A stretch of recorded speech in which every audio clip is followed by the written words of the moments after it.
Good morning, ladies and gentlemen. So my name is Vehviläinen. I come from the Ministry of Agriculture and Forestry.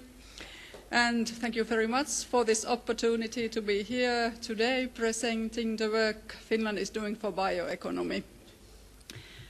So I will actually start with the same slide that Minister Rehn started, because that is kind of a backbone for our bioeconomy. So what we are trying to do with the bioeconomy, we are trying to take the systemic change from fossil economy to bioeconomy. And we see that the bioeconomy uses sustainably biological natural resources to produce materials, energy, food and services. And so our aims are to decrease dependency on fossil raw materials, prevent deprivation of ecosystems, promote economic development and create new jobs. And then how do we define bioeconomy in Finland? It can be said that in Finland bioeconomy has a wide content. We divide it between green, yellow, blue and red bioeconomy. This could be maybe other colors also, but it includes forest-based, agriculture-based, aquatic resources. And for aquatic resources, it's both seas and fresh waters, which to my understanding is a little bit different than in some other countries. And then we have also the industrial symbiosis, so biorefineries, chemistry in general and so on. And of course these different sectors, they are not really strictly separated. Lots of the bioeconomy takes place between different sectors. And also what can be said about the bioeconomy concept in Finland is that it includes also nature tourism. That is also maybe different from some other countries. So for example, hunting is considered in bioeconomy in Finland. And also other services provided by ecosystems. So we look into all these when we look our strategies for bioeconomy. And what ways do we have to promote bioeconomy? So we have the bioeconomy strategy, and then we have the government program, and then we have also some other means. And I will go quickly through these three different ways. So the Finnish bioeconomy strategy, we started to prepare it around 2013. And it was finalized in 2014. And it has four strategic goals. One is a competitive operating environment for the bioeconomy. Second one is business from the bioeconomy. Third one, strong bioeconomy competence base. And fourth one, accessibility and sustainability of the biomasses. And I would like to emphasize here that the sustainability is very important for us. It's something that lies behind bioeconomy really strongly. So the strategy has following objective. It wishes to boost bioeconomy output up to 100 billion euros. It's currently around 60 billion euros. And it has also a goal to create 100 new jobs. And also what is very characteristic to our bioeconomy strategy is that it's implemented in cooperation between several ministries and other stakeholders. So it's maybe one of the topics at the government. There are also, of course, others, but where it has most interministerial cooperation. And also the Finnish bioeconomy strategy is supported by a broad bioeconomy panel of stakeholders, and it's chaired by the Ministry of Trade and Employment. And then what we are actually doing under the bioeconomy strategy. So I will go through one list of these. So we have the government decision on bioeconomy, so that's our strategy. Then we have public funding allocated to bioeconomy. And then we are boosting development and investment. So we have technology development funding, and we have development of new bioeconomy ecosystems, so new kinds of networks of companies and research institutions and other actors. Then we have the Finnish bioeconomy priorities defined for the EU. We have done it in the past, and currently we are redoing it because the EU is going to have a new bioeconomy strategy in the near future. And we have carried out several interministerial surveys on bioeconomy, so on bottlenecks, development possibilities, employment possibilities. And then we have been constructing Biomass Atlas, that is an inventory of biomass resources and up-to-date spatial database of different biomasses. That is something it is not yet finalized, it's still under construction. So then we have the promotion of exports of bio-based products and technologies, and a communication and media action plan. Actually, we have an internet page that is called www.biotalous.fi. It's something that it's kind of put up by the ministries, but it's not. It's for everybody. It's for the companies and also for other actors to provide information on Finnish bioeconomy. So if you wish, you can go to see it.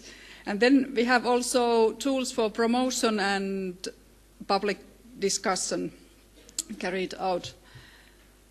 So that was quickly about our bioeconomy strategy, but then we have the government program, and it has some kind of, can I call it, emphasizes area called bioeconomy and clean solutions. And that program has also government-term objectives, but it has also 10-year objectives, and they related to bioeconomy, and I will not go them, you can look them, it's also in English. I just say that they are about sustainable solutions, balance of current accounts, self-sufficiency, new jobs, climate objectives, and good ecological status of the Baltic Sea. So these are the issues that are kind of behind of the government program-related bioeconomy at the moment. So under this government program, we have top projects under this bioeconomy and clean solutions, and those top projects, one of them is towards carbon-free, clean and renewable energy cost efficiently. One is wood on the move and new products from forests, and one is breakthrough of a circular economy, getting waters into good condition. One, Finnish food production will be profitable, trade balance on the rise, and one is nature policy based on trust and fair means. And altogether, approximately 300 million euros have been allocated to these projects. And all of these projects, as you can see, have regional dimensions, because very topic of this seminar, I understand, is the regional dimension. And something what you can see also here, that kind of the work carried out in bioeconomy, it takes place in very wide area. So later when I will say something about this top project, I will say especially on the things that our ministry, so Ministry of Agriculture and Forestry is doing, because there are also Ministry of Environment and Ministry of Trade and Industry working with these issues. So that was something that Minister Rehn already mentioned, this towards carbon-free, clean and renewable energy cost efficiently. So we are currently preparing the comprehensive energy and climate strategy, and we are also preparing mid-term climate policy plan. So we have two strategic instruments under preparation currently. And something what can be said about those top projects, that the activities, some of them need kind of extra funding, but part of them is kind of more regular ministerial work, so preparing of new legislation and that kind of issues. So the second top project is wood on the move and new products from forests. It's worth approximately 50 million euros, and the goal is that the use of wood is diversified and increased, and its value added is raised. And it has goals to have new businesses, jobs and exports. And what does it actually include? So it includes the development of forest information systems and electronic services, promoting wood construction through legislation and by cutting red tape in construction regulations and research, and also innovation, pilot and demonstration projects.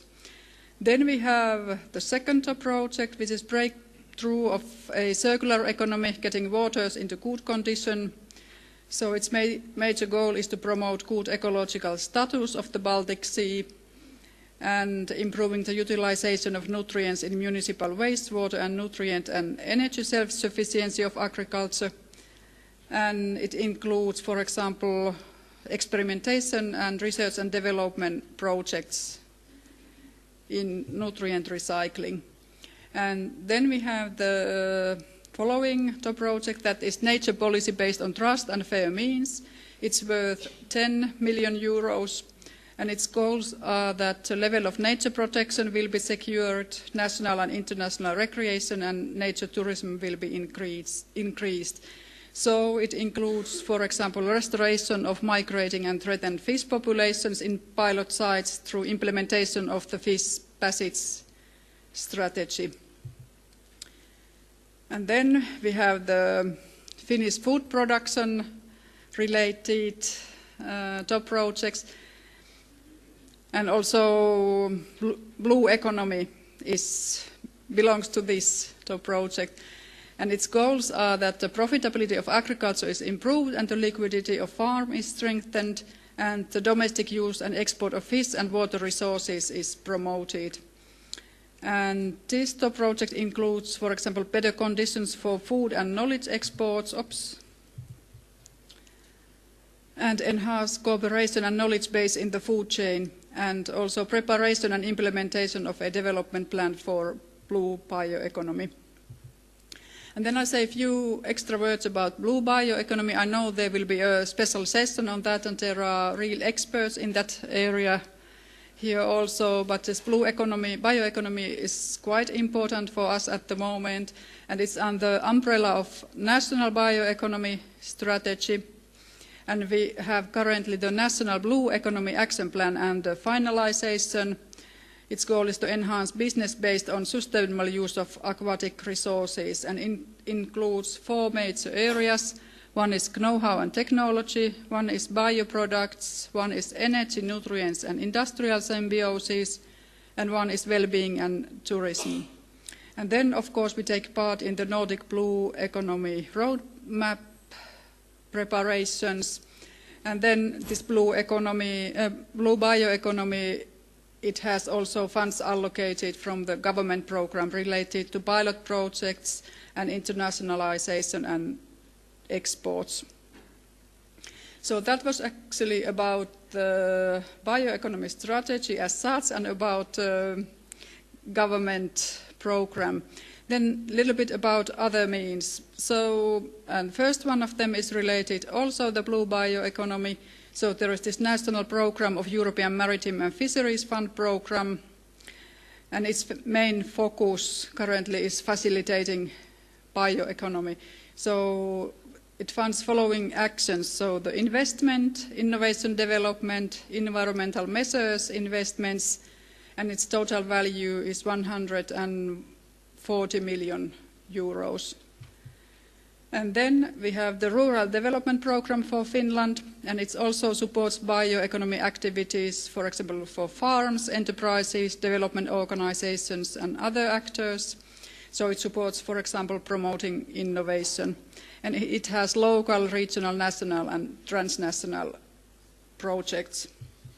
And then I wanted to present you also something about research. So we have the National Research Institute Finland, and actually it's called LUKE. Many of you know it.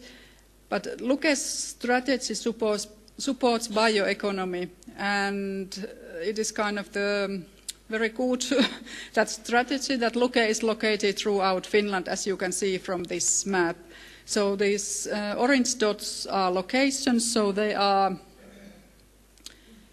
really around Finland. Then there are those experimental stations, aquaculture infrastructure, and research cooperation sites. So they are very well presented in the regions.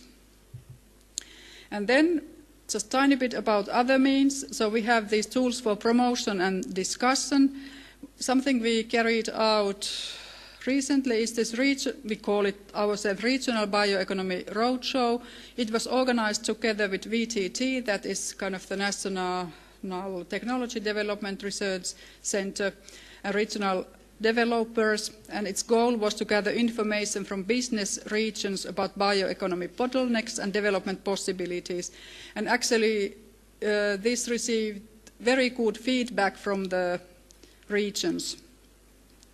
And then something I would also like to emphasize, I mentioned that also earlier, that we have had several studies carried out at interministerial level, for example, on how to turn regulation into driving force of bioeconomy, on bottlenecks and targeting of steering instruments. So that is something that we find very useful. So then to conclude, so the systemic change emerges from the strength of the regions in bioeconomy, and we have carried lots of work on bioeconomy, and a number of bioeconomy projects is currently in the pipeline in Finland. So they are related, for example, to forest industry, as was mentioned by Minister Rehn, but also related to blue bioeconomy. So I can conclude that the bioeconomy flourishes in Finland. But that was all, and thank you.